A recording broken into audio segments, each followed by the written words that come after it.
नर्मदे हर. आज आमच्या पायी नर्मदी परिक्रमेचा 31वा दिवस चालू झाला आहे. गुजरात संपून परत आम्हाला मध्य प्रदेश चालू झाला आहे. तर आम्हाला परत शूलपाणी डोंगर, शूलपाणी जंगल चालू झाले. तुम्ही पाहू शकता आजूबाजूला डोंगर आहेत, जास्त मोठे नाही, छोटेच आहेत. 35 किलोमीटरचं जंगल आहे. हे रोड आहेत, काही पायी वाटा आहे. नर्मदे हर. नर्मदे. पण वातावरण छान वाटतं. ते काय झालं, आम्ही महिनाभर 10-15 दिवस शूलपाणीमध्ये होतो. ज्यावेळेस आम्ही गुजरात सिटी वगैरे याला लागलो तर असं झालं होतं, कधी हे गाड्यांचे आवाज आणि ते बंद होतील आणि परत आम्ही जंगलात चालायला सुरुवात करू. शूलपाणीचे डोंगर छोटे आहेत पण चढ उतार आहे, हो की नाही मम्मी? कसा आहे मग आजचा दिवस? अय प्रत्येक कसा आहे दिवस आजचा? एकदम छान आहे. पाय दुखतायत का? इकडे बघून बोल. 1 महिना आमचा पूर्ण झाला आहे. 8 तारखेला चालू केली होती आम्ही परिक्रमा.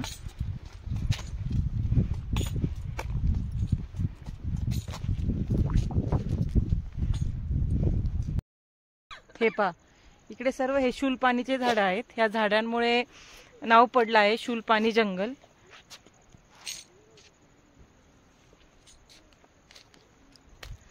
बाई, मम्मी, चला.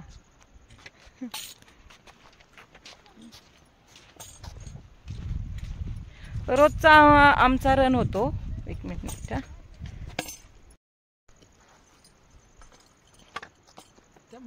तर क्या नाम है आप लोगों का? मेला किला आरती पूजा. मेला किला क्या?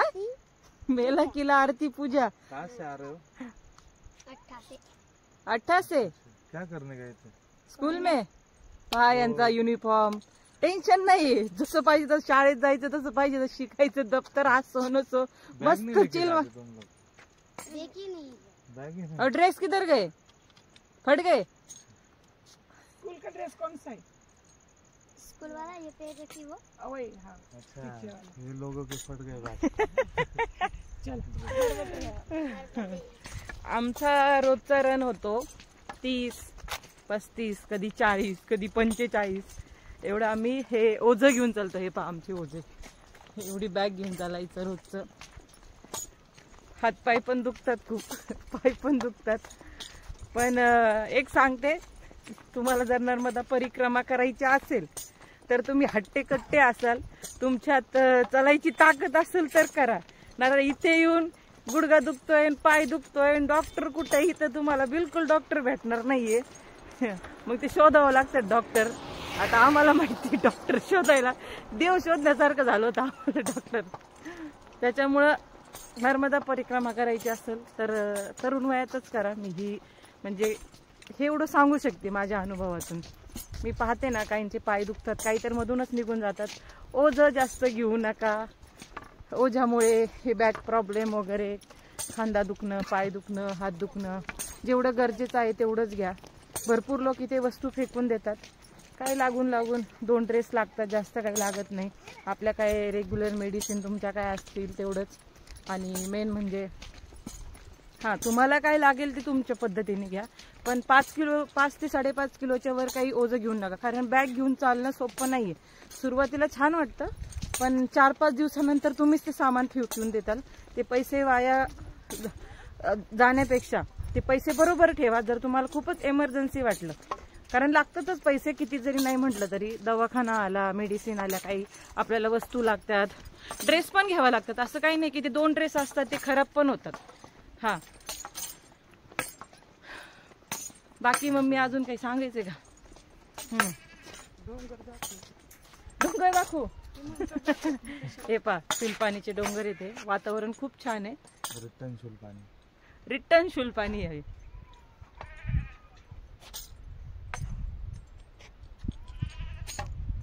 तर अशा सूचना आहेत. सगळे अनुभव येतात जीवनातले, जे परिक्रमेला येतात त्यांना. राहण्यापासून, खाण्यापासून, इकडे कसे हाल आहेत लोकांचे. आपल्याला देवाने खरंच खूप चांगलं दिलं आहे.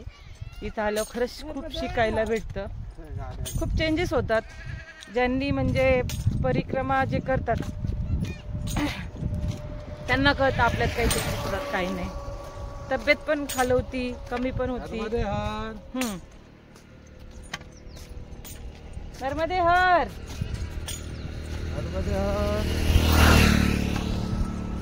आम्ही आता आश्रमावर चाललो आहोत. अजून 3 किलोमीटर वरती आश्रम आहे.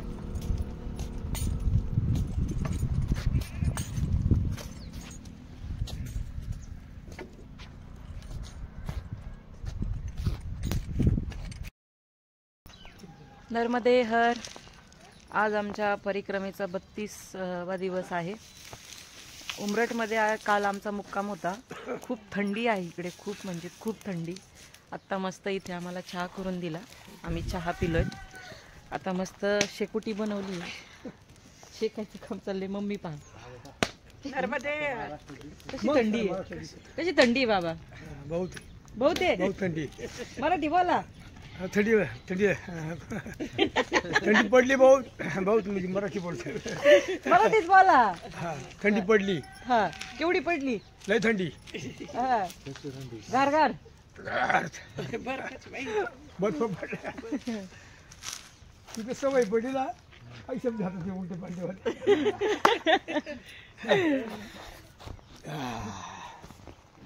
नर्मदे हर. मांडू के चतुर्भुज श्री राम मंदिर की कहानी इस प्रकार है। मांडू के मंदिर में भगवान राम की चतुर्भुज मूर्ति है। कहा जाता है कि यह मूर्ति विक्रम संवत 957 में बनी थी। मांडू के मंदिर में भगवान राम के साथ साथ सीता, लक्ष्मण, हनुमान और सूर्य देवता की मूर्तियां भी हैं। मंदिर का निर्माण धार परिवार, राज परिवार की महारानी शक्कुबाई पवार ने करवाया था। मंदिर का निर्माण विक्रम संवत 1823 में हुआ था। मंदिर में भगवान राम की चतुर्भुज मूर्ति है। मूर्ति में उनके हाथों में धनुष, बाण, कमल और माला है। कहा जाता है कि मुगल शासकों ने इस मंदिर को नष्ट कर दिया था। संतों ने प्रतिमा को तलघर में छिपा दिया था। मंदिर में भगवान शांतिनाथ की मूर्ति भी थी, जिसे जैन समाज को भेंट कर दिया गया है। मंदिर परिसर में हनुमान और सूर्यनारायण की मूर्ति भी है। मंदिर ट्रस्ट के आदिवासी अंचल में संस्कृत का विद्यालय और आश्रम भी है। 1825 में मांडव और इस समय के आसपास शहर में बहुत कम आबादी थी।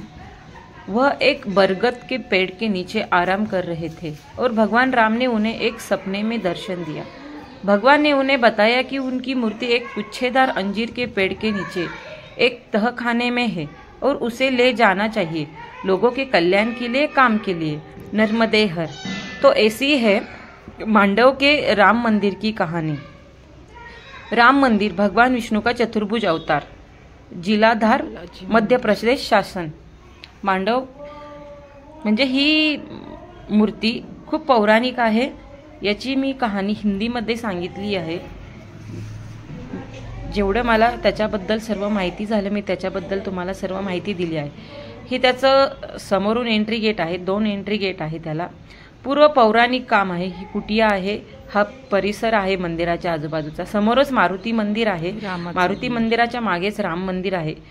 हे पहा, हे सर्व सागाच्या लाकडातला दरवाजा, पौराणिक सर्व ऐतिहासिक आहे वास्तू। मंदिराचा आजूबाजूचा परिसर खूप छान आहे, शांतता आहे। नक्कीच जे परिक्रमेवासी आहेत त्यांनी इथे जाऊन नक्कीच दर्शन घेतलं पाहिजे। आश्रमही खूप मोठा आहे, झोपण्याची वगैरे पूर्ण व्यवस्थित सोय आहे। असं नसतंच आपल्याबरोबर, तिथं आश्रम आणि शाळा पण आहे, जिथे मुलं शिकायला म्हणजे येतात, थांबतात, सर्व पूजा वगैरे करतात, त्यांचं काही विधीनुसार असेल ते सर्व काही। हा रामाचा फोटो आहे। हा परिसर आहे आश्रमाचा, एंट्री गेट आहे। इकडे काही रूम आहेत, वरती हॉल आहे जे पाहतोय आपण। हे जे नर्मदा परिक्रमेवासी येतात त्यांच्यासाठी हॉल। हा आहे बाजूचा आजूबाजूचा परिसर। तिथं पहिला पाहू शकता तुम्ही सर्व आजूबाजूचा परिसर आहे हा। ही सुरुवात आहे। आता पुढचा प्रवास आमचा चालू झाला आहे। मांडव मधून पुढच्या प्रवासाला आम्ही निघलो आहोत। त्यातील हे आहे, आजूबाजूला पहा, पर्यटन स्थळ आहे, खूप शांत, खूप छान आणि क्लीन। खूप लांबून लांबून लोक येतात हे स्थळ पाहण्यासाठी, खूप लांबून लांबून. इथे मुघल शासकोने मतलब मुघलांनी इथे राज्य केल्यामुळे इथे जास्त त्यांच्या ऐतिहासिक वास्तू इथे आहेत मांडवमध्ये. म्हणजे आम्ही पाहतोय तेवढ्या त्यांच्यात जास्त होत्या. इथून पुढे पहा, हा आहे पूर्ण परिसर. पुढे आम्ही चालत मांडव मंदिरापासून आम्ही पुढे आलो की खूप छान. मांडव हे मध्य प्रदेशमधील खूप टुरिस्ट पॉइंट खूप छान आहे. आजूबाजूचा इथे खूप ऐतिहासिक वास्तू आहेत. निसर्गाच्या वातावरणात, निसर्गाच्या कुशीत आहे पूर्ण. चला आम्हाला भरपूर मंदिरं, भरपूर काही आहे पाहण्यासारखं, पण आम्हाला परिक्रमा मार्ग सोडता येत नाही. चल मग मी हळूहळू. खूप मोठं ऐतिहासिक स्थळ आहे हे. थांबायचंय तुला? हे पहा, एवढं छान पॉइंट आहे. आपल्याला माहिती नाही आजूबाजूला काय आहे काय नाही. इथे सर्व ऐतिहासिक वास्तू, मुघलांच्या काळात त्यांनी राजवाडे खूप आहेत त्यांनी ज्यावेळेस पाहण्यासारखे कब्जा केला. खूप टुरिस्ट येतात इकडे. खूप छान वातावरण आहे, पाहण्यासारखं आहे. भन्नाट पर्यटन स्थळ आहे. कधी असेही गेला तर मांडवाला नक्की भेट द्या, तुम्हाला नक्की आवडेल. कुठे नाही गेलं तरी आपल्या राम मंदिरात नक्की दर्शन घ्यायला जा. भारतात एकमेव मूर्ती आहे चतुर्भुज. सगळे रोडलाच ऐतिहासिक वास्तू आहेत, तुम्ही पाहताय. कुठेही असं काही नाही की सर्व ऐतिहासिक आहे. छान वातावरण आहे एकदम. म्हणजे थकवा जाणवत नाही ह्या रोडने चालताना. काही ठिकाण अशा आहेत जसं मैयाचं तट झालं, मैयाचं दर्शन झाल्यावर असं वाटतं ना, म्हणजे खूप छान. जिथं निसर्ग असतो ना तिथे छानच वाटतं. शांतता, आपोआप डोकं शांत होतं, मन शांत होतं. खूप छान. नर्मदे हर.